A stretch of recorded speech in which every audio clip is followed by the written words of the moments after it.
Everyone welcome to Saanvi exam ಅಕಾಡೆಮಿಗೆ ಎಲ್ಲರಿಗೂ ಆತ್ಮೀಯವಾದಂತಹ ಸ್ವಾಗತ. Welcome to all. ಓಕೆ, ಇವತ್ತು ನ್ಯಾಷನಲ್ ಡಿಫೆನ್ಸ್ ಅಕಾಡೆಮಿ 2025 ಪ್ರಶ್ನೆ ಪತ್ರಿಕೆ ಒಂದು ಪ್ರಶ್ನೆಯನ್ನು ಡಿಸ್ಕಸ್ ಮಾಡ್ತಾ ಹೋಗೋಣ. ಏನಿದೆ ಇದು? ಭಾರತ್ ಪೋರ್ಟಲ್ ಬಗ್ಗೆ ಇದೆ. So Bharat portal has been developed by ಅಂತ ಕೇಳುತ್ತಾನೆ ಪ್ರಶ್ನೆ. ಏನು? ದ ಎಲೆಕ್ಷನ್ ಕಮಿಷನ್ ಆಫ್ ಇಂಡಿಯಾನ, the Central Bureau of Investigation, the Enforcement Department ಅಥವಾ ಎನ್ಫೋರ್ಸ್ಮೆಂಟ್ ಡೈರೆಕ್ಟರೇಟಾ, the Securities and Exchange Board of India ಅಂತ ಈ ಪ್ರಶ್ನೆ. ಸೊ ಅಂದರೆ ಭಾರತ್ ಪೋರ್ಟಲನ್ನು ಅಭಿವೃದ್ಧಿಪಡಿಸಿದವರು ಯಾರು ಅಂತೇಳಿ.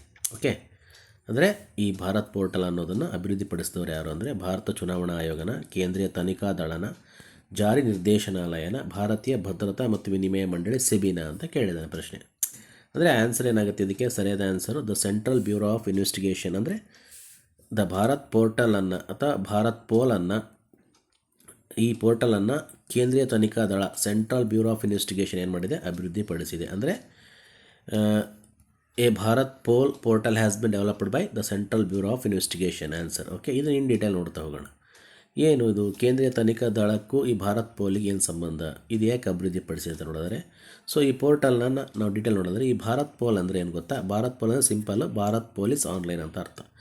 ಭಾರತ್ ಪೋಲ್ ಅಂದರೆ ಭಾರತ್ ಪೊಲೀಸ್ ಆನ್ಲೈನ್ ಎಂಬ ಅರ್ಥ ನೀಡುವ ಒಂದು ಸಂಕ್ಷಿಪ್ತ ರೂಪವೇ ಈ ಪೋರ್ಟಲ್ನ ಒಂದು ಸಂಕ್ಷಿಪ್ತ ರೂಪ. ಇದನ್ನು ಅಭಿವೃದ್ಧಿಪಡಿಸಿರೋದು the Central Bureau of Investigation means CBI ಇದನ್ನು ಅಭಿವೃದ್ಧಿಪಡಿಸಿದೆ. ಓಕೆ, ಈ ಭಾರತ್ ಪೋಲ್ ಎಂಬುದು ಕೇಂದ್ರ ತನಿಖಾ ದಳ ಮತ್ತು ರಾಷ್ಟ್ರೀಯ ಮಾಹಿತಿ ಕೇಂದ್ರ ಇದೆಯಲ್ಲ, ಅಂದರೆ ಸಿಬಿಐ ಮತ್ತು NIC ನ್ಯಾಷನಲ್ ಇನ್ಫಾರ್ಮೆಟಿಕ್ಸ್ ಸೆಂಟರ್ ಇವೆರಡರ ಸಹಯೋಗದೊಂದಿಗೆ ಅಭಿವೃದ್ಧಿಪಡಿಸಿರುವ ಒಂದು ಪೋರ್ಟಲ್ ಅಥವಾ ಒಂದು ಆನ್ಲೈನ್ ವೇದಿಕೆಯೇ ಈ ಭಾರತ್ ಪೋಲ್ ಅಥವಾ ಭಾರತ್ ಪೊಲೀಸ್ ಆನ್ಲೈನ್. ಓಕೆ, ಈ ಪೋರ್ಟಲ್ ಏನು ವಿಷಯಗಳಿದೆ ಅಂದರೆ, ಈ ಪೋರ್ಟಲ್ನಲ್ಲಿ ಪ್ರಮುಖವಾದ ವಿಭಾಗಗಳ ಕುರಿತಾದಂತಹ ಲರ್ನಿಂಗ್ ಮಾಡ್ಯೂಲ್ಗಳು ಈ ಪೋರ್ಟಲಲ್ಲಿ ಕಂಡುಬರ್ತವೆ. ಸೊ ಅಂದರೆ ಸೈಬರ್ ಅಪರಾಧಗಳಿಗೆ ಸಂಬಂಧಪಟ್ಟಂತಹ ಡಿಜಿಟಲ್ ಪುರಾವೆಗಳ ಸಂಗ್ರಹಣೆ, ವಿಶ್ಲೇಷಣೆ ಈ ಪೋರ್ಟಲಲ್ಲಿ ಇರುತ್ತೆ. ಸೊ ಇದರ ಉದ್ದೇಶ ಏನಪ್ಪ ಅಂದರೆ, ಇದು ಮುಖ್ಯವಾಗಿ ಪೊಲೀಸ್ ಇಲಾಖೆಗಳಲ್ಲಿನ ಅಧಿಕಾರಿಗಳಿಗೆ ತರಬೇತಿ ನೀಡಲು ಮತ್ತು ಅವರ ಕೆಪಾಸಿಟಿ ಬಿಲ್ಡಿಂಗನ್ನು ಹೆಚ್ಚಿಸಲು, ಸಾಮರ್ಥ್ಯವನ್ನು ಹೆಚ್ಚಿಸಲು ಈ ಪೋರ್ಟಲನ್ನು, ಈ ಆನ್ಲೈನ್ ವೇದಿಕೆಯನ್ನು ಬಳಸ್ತಾರೆ. ಸೊ ಇದು ಏನು ಕೆಲಸ ಮಾಡುತ್ತೆ ಈ ಪೋರ್ಟಲ್ ಅಂದರೆ, ಇದು ಪೊಲೀಸ್ ಅಧಿಕಾರಿಗಳು ಮತ್ತು ಪ್ರಾಸಿಕ್ಯೂಟರ್ಗಳು ಮತ್ತು ಇತರ ಕಾನೂನು ಜಾರಿ ಅಧಿಕಾರಿಗಳಿಗೆ ಒಂದು ಅಪರಾಧದ ತನಿಖೆ ಮತ್ತು ಅದರ ಫೋರೆನ್ಸಿಕ್ಸ್ ವಿಜ್ಞಾನ, ಸೈಬರ್ ಅಪರಾಧ ಮತ್ತು ಇತ್ತೀಚಿನ ಕಾನೂನು ಬದಲಾವಣೆಯ ಕುರಿತು ಆನ್ಲೈನ್ ತರಬೇತಿ ಸಂಪನ್ಮೂಲಗಳನ್ನು ಅದು ಒದಗಿಸುತ್ತೆ ಈ ಪೋರ್ಟಲ್. ಓಕೆ, ಟೋಟಲಿ ಡಿಜಿಟಲಿಂದ ನಾವು ಒಂದು ಅಪರಾಧಗಳನ್ನು ಪತ್ತೆ ಹಚ್ಚುವ ಒಂದು ಪೋರ್ಟಲ್. ಓಕೆ, ಈ ಸಮನ್ವಯ ಏನಪ್ಪ ಅಂದರೆ, ಇದು ಈ ಪೋರ್ಟಲ್ ಮೂಲಕ ಪೊಲೀಸ್ ಇಲಾಖೆಗಳು ತಮ್ಮ ತರಬೇತಿ ಕಾರ್ಯಕ್ರಮಗಳನ್ನು ಹೆಚ್ಚು ಪರಿಣಾಮಕಾರಿ ನಿರ್ವಹಿಸ್ಬೋದು, ಜೊತೆಗೆ ತನಿಖೆ ಗುಣಮಟ್ಟವನ್ನು ಅವರು ಸುಧಾರಿಸ್ಬೋದಾಗಿದೆ. ಸೊ ಹಾಗಾಗಿ ಈ ಭಾರತ್ ಪೋಲ್ ಎನ್ನುವುದು ಪೊಲೀಸರ ಒಂದು ತರಬೇತಿ ಮತ್ತು ಸಾಮರ್ಥ್ಯ ವೃದ್ಧಿಗೆ ಸಂಬಂಧಿಸಿದಂಥ ಒಂದು ಪ್ರಮುಖ ಉಪಕ್ರಮವಾಗಿದ್ದು, ಇದನ್ನು central Bureau of investigation CBI ಮುನ್ನಡೆಸ್ತಾ ಇದೆ.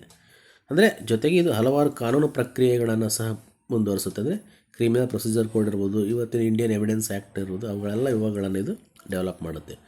ಸಾರಾಂಶವಾಗಿ ಹೇಳೋದಾದರೆ, ಭಾರತ್ ಪೋಲ್ ಎನ್ನುವುದು ಆಧುನಿಕ ತಂತ್ರಜ್ಞಾನಗಳು ಮತ್ತು ಕಾನೂನು ಜ್ಞಾನವನ್ನು ಪೊಲೀಸ್ ಪಡೆಗಳಿಗೆ ತಲುಪಿಸಲಿರುವಂತಹ ಒಂದು ಉಪಕ್ರಮ. ಇದನ್ನು ಸೆಂಟ್ರಲ್ ಬ್ಯೂರೋ ಆಫ್ ಇನ್ವೆಸ್ಟಿಗೇಷನ್ ಪ್ರಾರಂಭಿಸಿದೆ. ಇದು ಒಂದು ಪ್ರಮುಖ ಆನ್ಲೈನ್ ತರಬೇತಿ ಮತ್ತು ಒಂದು ಸಂಪನ್ಮೂಲ ವೇದಿಕೆ ಆಗಿದೆ. ಯಾರಿಗೆ? ಪೊಲೀಸರಿಗೆ. ಸೊ ಹಾಗಾಗಿ the Bharat portal has been developed by ಅಂದರೆ ದ ಸೆಂಟ್ರಲ್ ಬ್ಯೂರೋ ಆಫ್ ಇನ್ವೆಸ್ಟಿಗೇಷನ್ಗೆ ಸಂಬಂಧಪಟ್ಟಂಥ ಒಂದು ಇಮೇಜ್. ಓಕೆ, ಈ ಪ್ರಶ್ನೆ ಬಗ್ಗೆ ಏನೋ ಡೌಟ್ ಇದ್ದರೆ ಕಮೆಂಟ್ ಮಾಡಿ. ಹಾಗೆಯೇ ಇಂಪಾರ್ಟೆಂಟ್ ಅನಿಸಿದರೆ ಕ್ಲಾಸ್ ಕೇಳುವಾಗ ನೋಟ್ಸ್ ಮಾಡ್ಕೊಂಡು ಮರಿಬೇಡಿ ಅಂತ ಹೇಳ್ತಾ ಈ ಒಂದು ಪ್ರಶ್ನೆಯ ಒಂದು ಎಕ್ಸ್ಪ್ಲನೇಷನ್ ಇಲ್ಲಿ ಮುಗಿಸ್ತೀನಿ. Once again all of you thank you.